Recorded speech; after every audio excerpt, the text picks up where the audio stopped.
Okay girls, start करते हैं। हम हेरेडिटी डिस्कस कर रहे हैं। जैसे कि आप सभी जानते हो इवोल्यूशन का टॉपिक हमारे सिलेबस से ओमिटेड है, हमें सिर्फ हेरेडिटी डिस्कस करनी है। तो उसी पॉइंट ऑफ व्यू को देखते हुए हमने हेरेडिटी का मीनिंग देखा। हेरेडिटी होती किस वजह से है?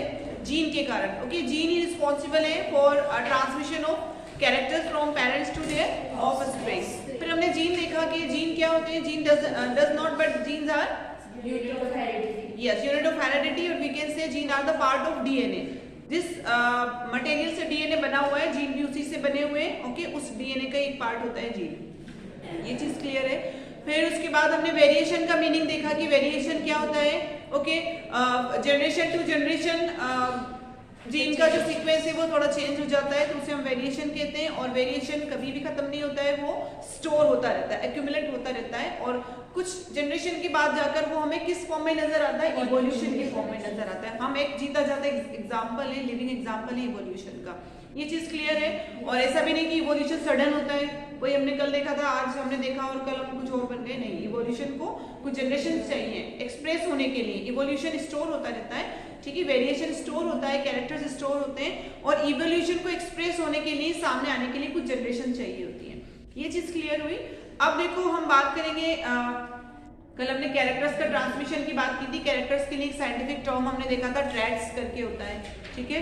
तो उन्हीं ट्रेड्स की हम बात करेंगे। इनहेरिटेड ट्रेड्स, हेडिंग लगा लो उसमें, इनहेरिटेड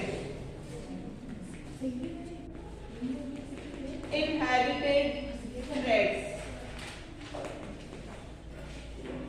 कुछ हिंट मिल रहा है आपको? इनहेरिटेड ट्रेड्स मींस वो ट्रेड्स या वो कैरेक्टर्स जो इनहेरिटेड होते हैं, पेरेंट्स टू ऑफस्प्रिंग आते हैं। जैसे कि yes, your height, your skin colour, your hair colour, your eye colour. Okay, so लिख लो इसमें inherited traits, the traits that transfer from parents to their offspring. The trades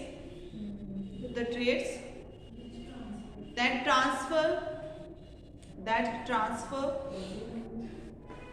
from parents to their offspring,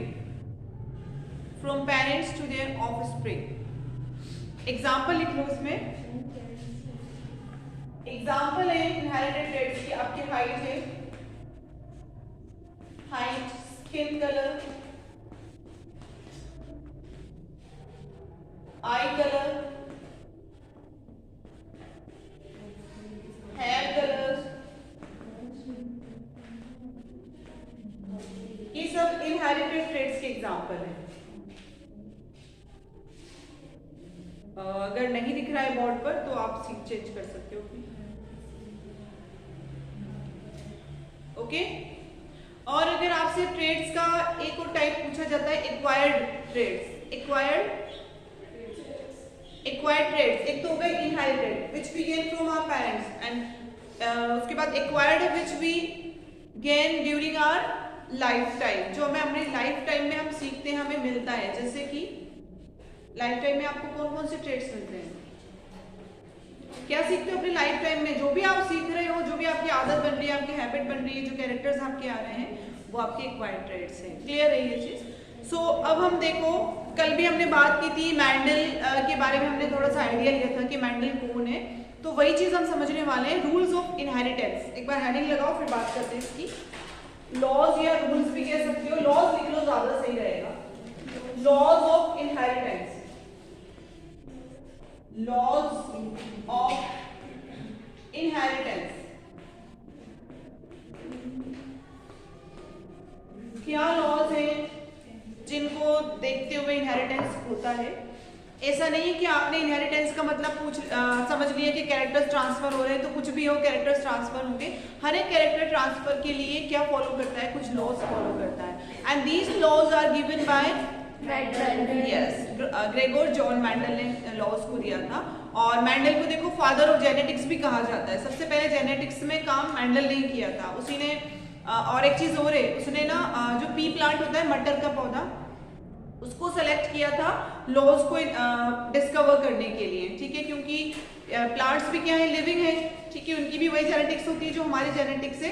तो law P plant पर उसने अपना discover किया, सारे law वहीं से उसने अपने सिंथेसाइज किए, 3 लॉ दिए हैं उसने और उन्हीं को अप्लाई किया जाता है हमारी जेनेटिक्स पर भी। ओके, सो यहाँ पर लिखना स्टार्ट करो। लॉज ऑफ इनहेरिटेंस में these laws developed by Gregor John Mendel।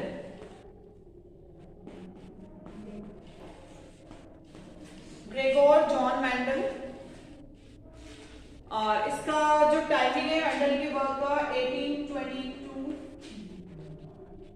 1884, ये इसका वर्क ड्यूरेशन है 22 to 84।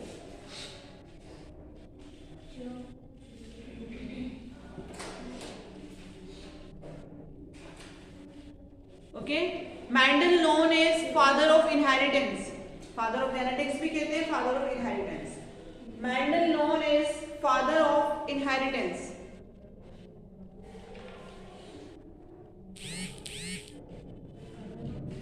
इनहेरिटेंस,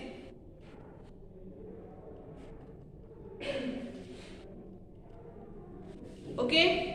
अब देखो हमें समझना है, लॉज तो हम बाद में पढ़ेंगे बट हमारे लिए टॉपिक नया है, ठीक है, और हमें बहुत अच्छे से जेनेटिक्स से जोड़ता है ये टॉपिक। तो हम कुछ जनरल सा आइडिया लेंगे कि मेंडल ने अपना वर्क कैसे स्टार्ट किया, क्या आइडिया उसके दिमाग में आया। तो सबसे पहले तो देखो उसने सेलेक्ट किया ट्रू ब्रीडिंग प्लांट्स को। True breeding plants, true breeding plants, the plants that retain their parents character.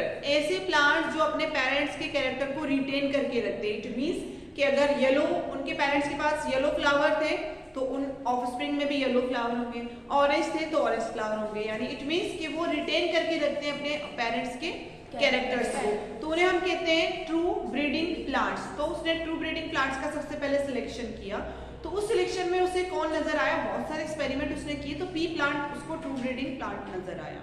Okay, उसके बाद सेकंड था कि उसने ट्रू ब्रीडिंग प्लांट जो उसने लिए ना उनके बीच में हाइब्रिडाइजेशन कराया। Hybridization means mixing of mixing of their characters. उसने क्या किया, पेरेंट्स ले लिए, दो मदर और फादर ऑब्वियसली चाहिए, तो ट्रू ब्रीडिंग प्लांट्स में से एक मदर ले लिया और दूसरा फादर ले लिया, ठीक है। अब उनके बीच में हाइब्रिडाइजेशन कराया, इट मींस उनके जीन्स को मिक्स कराया, और मिक्स करा कर देखा क्या अब भी रिटेन रहते हैं क्या उनके कैरेक्टर्स, समझ रहे हो उस चीज को। तो उसने उनके बीच में मिक्सिंग करा के, उनके जीन्स के बीच में मिक्सिंग कराकर और एक F1 जनरेशन के ऑफस्प्रिंग को ऑब्टेन किया। ओके, F1 जनरेशन नाम सुना होगा, फर्स्ट टाइम में हाइब्रिडाइजेशन से जो जनरेशन मिल रही है उसे F1 नाम दिया। ओके, ये जनरेशन कैसे मिली, हाइब्रिडाइजेशन से मिली। Hybridisation means mixing of parents. Okay, उस F1 जनरेशन में उसने देखा क्या अब उनके कैरेक्टर रिटेन हो रहे हैं, कितने परसेंट ने अपने पेरेंट्स के कैरेक्टर लिए, कितने परसेंट ने नए कैरेक्टर डेवलप कर लिए, वो सारे उसने अपने लॉ के फॉर्म में दिए, हमें देखेंगे इससे भी हम। फिर उसके बाद थर्ड काम उसने किया अपना, दो काम तो समझ गए आप, ठीक है। ट्रू ब्रीडिंग प्लांट्स को उसने सिलेक्ट कर लिया, फिर उनके बीच में हाइब्रिडाइजेशन कराकर F1 जनरेशन देखी, फिर उसको डिटेल में स्टडी किया। फिर F1 जनरेशन जो थी, जो F1 जनरेशन में जो उसे प्लांट्स मिले उनके बीच में सेल्फ पॉलिनेशन कराया, सेल्फ पॉलिनेट कराया हमने, ठीक है। पॉलिनेशन समझते हो, mixing of pollen with stigma पर पॉलिनेशन होता है, ठीक है। तो सेल्फ पॉलिनेशन कराया F1 जनरेशन में, और उससे उसने कौन सी जनरेशन ऑब्टेन की, F2 generation, second generation obtain की। फिर देखा क्या अब भी ट्रू ब्रीडिंग प्लांट्स में उनके पेरेंट्स के कैरेक्टर रिटेन है, बने हुए हैं, या कुछ नए कैरेक्टर्स आ गए। अगर नए कैरेक्टर्स आ गए हैं तो वो कितने परसेंट आए हैं, उनके पेरेंट्स के कैरेक्टर कितने परसेंट बचे हुए, वो देखा और उसको उसने लॉ के फॉर्म में हमारे सामने ला कर दिया। तो हमारे साथ भी ऐसा ही होता है, F1 जनरेशन में हमें पेरेंट्स के जितने कैरेक्टर्स मिलते हैं वो उसने पहले ही बता दिए कि इतने मिलेंगे, और F1 से आपकी जो नई पीढ़ी आएगी F2, उसको कितने परसेंट आपके कैरेक्टर्स मिलेंगे और कितने उसके नए डेवलप होंगे। क्लियर है। तो इस तरह 3 काम उसने किए और उन तीनों कामों से उसने अपने 3 लॉ हमें दिए हैं। ओके, सो लिखना स्टार्ट करो। सबसे पहले इसी में लॉज आपने लिखे हैं ना, इसमें लिखो technique of Mendel's experiment. Technique, क्या टेक्निक उसने ली अपने एक्सपेरिमेंट के लिए,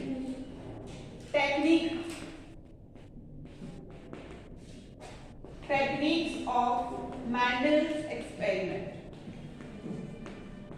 मेंडल्स एक्सपेरिमेंट।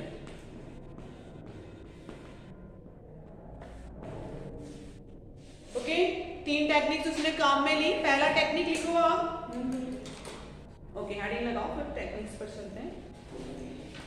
सबसे पहले उसके काम करने का तरीका देख रहे हैं हम कि उसने काम कैसे शुरू किया, उसके बाद लॉज पर जाएंगे। हो गया हेडिंग। सो फर्स्ट लिखो, फर्स्ट टेक्निक उसने ली काम में, सिलेक्शन ऑफ,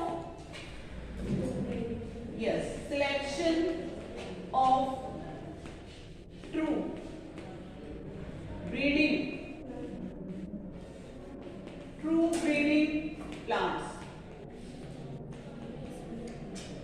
क्या सिलेक्ट किया उसने? ट्रू ब्रीडिंग प्लांट्स सिलेक्ट किए। ओके, अब हमें समझना है ट्रू ब्रीडिंग प्लांट्स क्या है, तो आप साइड में लिख सकते हो, ट्रू ब्रीडिंग प्लांट्स के लिए एरो बनाकर लिख लो। ट्रू ब्रीडिंग प्लांट्स में लिख लो ऑफस्प्रिंग रिटेन, संभाल कर रखते हैं, retain the characters of their parents, characters of parents.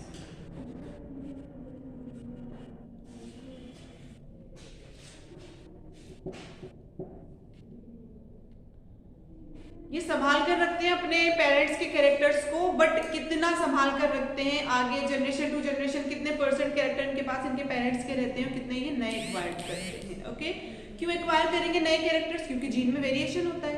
Okay, सो पहला टेक्निक हो गया। सेकंड लिखो हाइब्रिडाइजेशन, सेकंड पॉइंट लिख लो हाइब्रिडाइजेशन, हाइब्रिडाइजेशन ब्रैकेट में लिखो। हाइब्रिडाइजेशन का मतलब क्या है? Mixing of genes, mixing of genes, hybridization and obtaining F1 generation. Hybridization का मीनिंग लिखा आपने, what is the meaning of hybridization? उसी में आगे कंटिन्यू लिखो, करते रहो आप ब्रैकेट के बाद।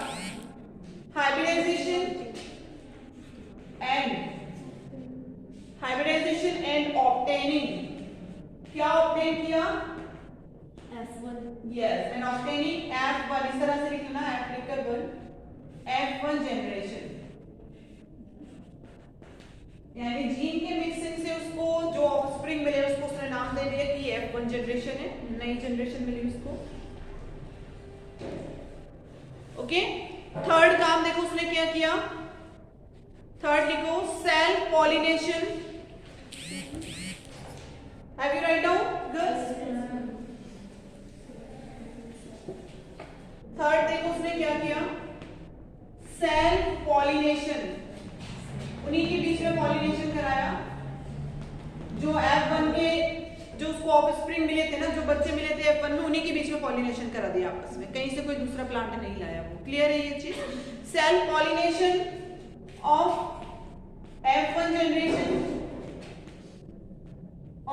F1 generation and obtaining, क्या obtain किया उससे? F2 generation and obtaining F2 generation। और फिर देखा कि कौन कितने कैरेक्टर संभाल के रख रहा है और हमें लो दिया उसने। Clear? Yes, ma'am. Good. What happened? So technique समझ में आई कैसे काम किया उसने स्टेप बाय स्टेप। अब देखो उसने पी प्लांट को ही क्यों सिलेक्ट किया, कुछ पर्टिकुलर देखो पी प्लांट का एक तो लाइफ टाइम शॉर्ट होता है, ठीक है, 1-2 महीने में प्लांट, अभी आप मटर के पौधे आ ही रहे हैं, आप देख ही रहे हो, ठीक है, 1-2 महीने का लाइफ ड्यूरेशन होता है, ठीक है। तो 1-2 महीने में वो ज्यादा उसको वेट नहीं करना पड़ा, जैसे बहुत से प्लांट्स होते हैं कि साल भर में उनके जो बड़ा पौधा अगर वो कोई ले लेता कि 1 साल में 2 साल में उनके फ्रूट्स आ रहे हैं या जो नई जनरेशन बन रही है, इसलिए पी प्लांट को सिलेक्ट किया क्योंकि उसका लाइफ स्पैन छोटा सा था, वो आसानी से F1 F2 F3 आगे बहुत बढ़ सकता था, अपना एक्सपेरिमेंट कर सकता था। क्लियर? फिर उसके बाद उसने देखा कि F1 के पी प्लांट के पास एक बहुत अच्छे से कुछ कैरेक्टर्स थे, काफी सारे कैरेक्टर्स मींस उसके यस कुछ कैरेक्टर्स थे, जैसे कि उन कैरेक्टर्स में भी हर एक कैरेक्टर के लिए उसको 2 अल्टरनेट मिल रहे थे। इट मींस देखो कैरेक्टर उसका पहला हुआ, इट मींस उसके मटर का जो सीड होता है, मटर का जो दाना है उस कैरेक्टर मटर के दाने का जो कैरेक्टर है ना, उसमें भी क्या होता है, कुछ तो कैसे होते हैं, राउंड होते हैं, कुछ कैसे होते हैं, रिंकल्ड होते हैं। तो उसे कंट्रास्टिंग एक ही कैरेक्टर के लिए दो कंट्रास्टिंग कैरेक्टर्स मिल रहे थे, एक ही ट्रेड के लिए दो कंट्रास्टिंग कैरेक्टर मिल रहे थे। एक होता है कि मटर के फ्लावर का जो कलर है, कहीं तो पर्पल होता है, कहीं व्हाइट होता है, तो वो दोनों को लेके काम कर रहा था, कहीं उसने पर्पल के साथ काम कराया, कहीं व्हाइट के साथ काम कराया, ठीक है। और दूसरा होता है कि उसका कुछ फलियां होती है, सीड का कलर भी होता है, यस, सीड का जो कलर है ना मटर के दाने का, कहीं तो ग्रीन होता है, कहीं पर येलो कलर होता है, ठीक है। देखा होगा आपने, पुराने हो जाते हैं मटर, येलो कलर हो जाता है, तो वो वहां पर उसको एक ही कैरेक्टर के लिए दो कंट्रास्टिंग कैरेक्टर मिल गए, तो उसे बड़ा अच्छा लगा कि मैं इनको लेके बार बार अपना काम कर सकता हूँ, एक्सपेरिमेंट बहुत अच्छे से कर सकता हूँ, ठीक है। तो ये कुछ स्पेशलिटी थी जिसके लिए उसने पी प्लांट को सिलेक्ट किया, तो ये स्पेशलिटी भी हमसे पूछी जाती है, तो हम लिखेंगे इसे। टेक्निक्स हो गई तीनों। इसके बाद देखो, Mendel select garden pea plant for his experiment. Mendel इसी में कंटिन्यू करो, टेक्निक में ही चल रहे हम। Mendel select pea plant for his experiment for the following reason. Mendel select garden pea plant for his experiment for the following reason। क्यों उसने P plant पर ही काम किया, रीजन लिखो फटाफट। First point,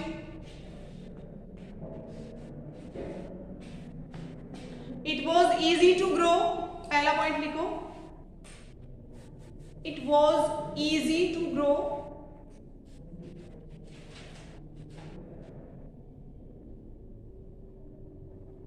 Write down. Now second point, it has short life cycle. It has short life cycle. So it is possible to study number of generations. So it is possible to study number of generations. Write down girls. Yes, ma'am. Yes. So it is easy. So it is possible to study number of generations. It is possible to study number of generations. Write down girls. ठीक है, देखो वो law तो हमारे लिए दे रहा है, human being के लिए दे रहा है, लिविंग ऑर्गेनिज्म के लिए दे रहा है, बट हमारे ऊपर एक्सपेरिमेंट नहीं कर सकता था क्योंकि हमारा लाइफ स्पेन काफी बड़ा है, हमें ग्रो होने में इतना टाइम लगता है, फिर हमारी जनरेशन तो पता नहीं कब बनेंगी, ठीक है। सो थर्ड पॉइंट लिखो, pea plant has many pairs of, pea plant has many pairs, बहुत सारे पेयर्स हैं उसके पास, many pairs of contrasting characters, contrasting characters, okay. एक ही कैरेक्टर के उसको दो कंट्रास्टिंग पेयर मिल रहे थे, क्लियर है ना ये चीज, ओके। फिर लिखो, अगला पॉइंट लिख लो, pea plant produce large number of seeds, pea plants produce large number of seeds, okay girls. और ध्यान देना, मैंडल ने 7 कैरेक्टर्स सिलेक्ट किए थे, ओके, इसे भी लिख लो, Mendel select 7 characters of pea plant for his experiment. कौन कौन से 7 कैरेक्टर्स हैं वो हम डिस्कस करेंगे, okay. That's enough for today.